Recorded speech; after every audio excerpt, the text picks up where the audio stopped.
ఈ ఎండలో ఇంతసేపు ఎండు చేపల్లా ఎండిపోయామని హ్యాపీగా చిల్ అవుతూ చికెన్ తిందామని కేఎఫ్సీకి వెళ్ళాము. మనం ఆర్డర్ చేసింది పెట్టడంతో పాటు మనల్ని కూడా హాట్ గా ఉడికించి మరీ బయటికి పంపిస్తారు.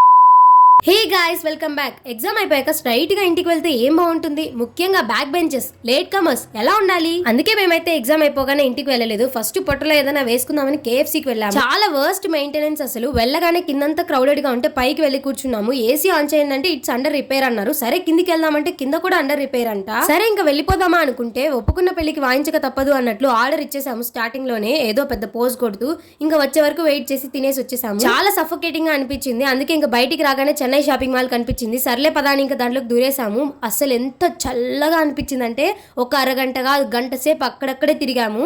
మొత్తానికి లాస్ట్ ఏదో కొనుక్కొని వచ్చాము బయటికి. మీలో ఎంతమంది ఎప్పుడైనా కేవలం ఏసీ కోసమే షాపింగ్ మాల్ కి, ఏటీఎం కి, బ్యాంక్స్ కి వెళ్ళేవారు? నేనైతే నా లైఫ్ లోనే ఫస్ట్ టైం అసలు ఇలా వెళ్తానని కూడా అనుకోలేదు. ఇంకా తప్పలేదు, అసలు దొరికిన ఛాన్స్ అని దూరేసాము. అలా కొంచెం షాపింగ్ చేసుకుని and we're back to home. Bye guys, నచ్చితే లైక్, షేర్ అండ్ సబ్స్క్రైబ్ చేసుకోండి. Love you all.